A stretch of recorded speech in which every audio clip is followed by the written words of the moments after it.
Hi guys, this is Piyush from Trade with PS. So guys, this is my channel.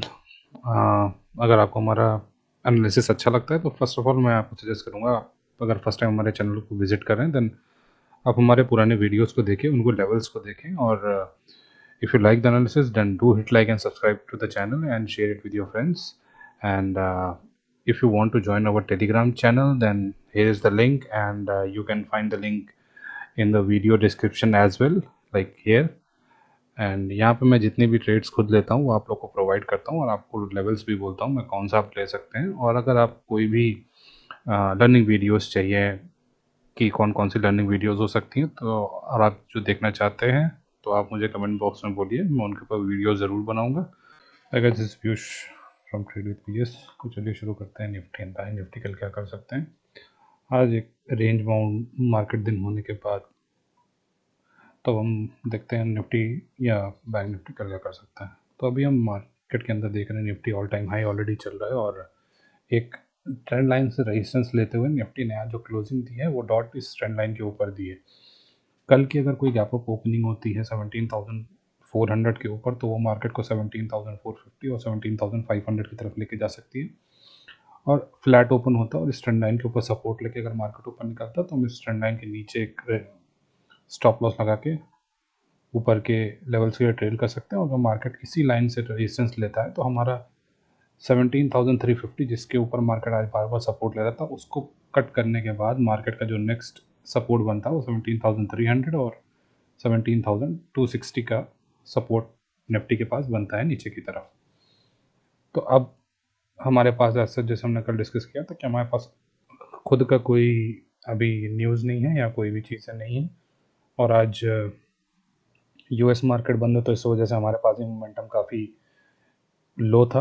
और अगर हम बात करें वहीं पर यूरोपियन मार्केट की, तो यूरोपियन मार्केट भी नॉर्मल ही है, बहुत ज़्यादा बुकिंग कहीं पर भी नहीं है. और SGX निफ्टी के अंदर जो हाई लगा है वो 17,442 का लगा है, और हमारे पास जो आज का हाई लगा था वो 17,427 का लगा था. तो चलिए अब बात करते हैं बैंक निफ्टी की. तो बैंक निफ्टी के अंदर भी हम देख रहे हैं बैंक निफ्टी भी जो 3 दिन से जो एक रेंज के अंदर बैंक निफ्टी फंसा हुआ था उसने भी आज अपने एक लॉन्ग टाइम ट्रेंड लाइन के ऊपर ही सपोर्ट लिया है और वहीं पे आके मार्केट को क्लोज किया है. कल सेम अगर मार्केट के अंदर कोई भी गैप अप ओपनिंग होती है 36,750 के ऊपर तो हम एक मार्केट के अंदर वापस से 37,100 के लेवल देखेंगे. और अगर मार्केट फ्लैट ओपन होके इस ट्रेंड लाइन को ब्रेकआउट देके इसी ट्रेंड लाइन से फिर सपोर्ट जब लेता है और 36,750 ब्रेक होने का हम वेट करेंगे, या फिर हम यहीं पे ट्रेड ले लेंगे नीचे का स्टॉप लॉस लगा के.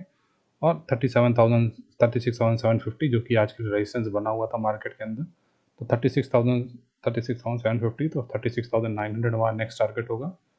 37,000 इज मेजर रेजिस्टेंस. अगर ये मार्केट क्रॉस करता है 37,150 and plus is also possible, क्योंकि मार्केट बैंक निफ्टी 3 दिन से एक ही रेंज के अंदर ट्रेड कर रहा है. और अगर कल को बैंक निफ्टी इसको ब्रेक करता है और 36,500 के नीचे एक बार भी अपनी कैंडल को क्लोज देता है तो 36,350 और 36,150 and then we will again go back to 36,000 level.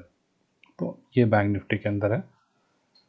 अब हम ये सारी चीज़ें बात कर लेते हैं कि कल बाकी चार्ट्स में जो हमें दिख रहा है क्या हो सकता है. अगर हम देखें तो SBI एक नॉर्मल रेंज के अंदर ही ट्रेड कर रहा है. अगर SBI नीचे 427 को ब्रेक करता है तो SBI के नीचे हम लोअर 422 का देख सकते हैं. बट अगर इसके अपने हाई को ब्रेक करता है जो कि है 434 तो SBI के अंदर हम 441 और 445 के लेवल देख सकते हैं. बात करें कोटक बैंक की, तो कोटक बैंक में एक अच्छी प्रॉफिट बुकिंग आई है, और ये जो एक रैली हुई थी अभी ये वापस से इधर आके, और कोटक बैंक के पास ये एक सपोर्ट एरिया है. अगर कोटक बैंक इस सपोर्ट एरिया को ब्रेक करता है तो कोटक बैंक के नीचे हम नीचे के लेवल्स को वापस देखेंगे. बट अगर कोटक बैंक के अंदर कोई भी अगर बाइंग करनी है तो हम इसके नीचे का स्टॉप लॉस डाल के कोटक बैंक के अंदर अभी भी बाइंग कर सकते हैं फॉर 18,140 लेवल्स एंड प्लस. तो अगर कोटक बैंक कल यहाँ पे सपोर्ट लेता है तो हम वापस ऊपर के लेवल देखेंगे कोटक बैंक में. ICICI बैंक की बात करें तो ICICI बैंक ने भी अपने आप को एक रेंज के अंदर ही रोक के रखा है. ICICI बैंक में जब तक ये लेवल 16 का सपोर्ट जब तक है, 17-14 का सपोर्ट जब तक है, ICICI bank is positive and bullish. कभी भी ICICI बैंक 740 की तरफ आपको मिल सकता है, मे बी टुमारो।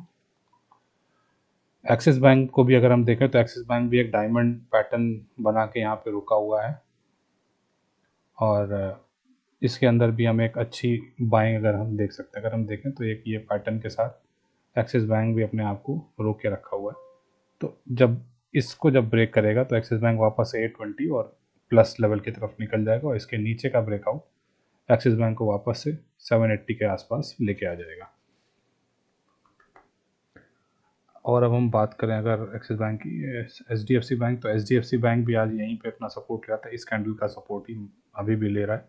तो 1560 यहाँ पे एक स्ट्रॉन्ग सपोर्ट है। 1560 को जब तक होल्ड कर रहा है, वापस से हम HDFC बैंक को ऊपर की तरफ 1600 तक देख सकते हैं। 1560 क्रॉस करने के बाद हम वापस से HDFC बैंक के अंदर 1540 के लेवल्स को देखेंगे।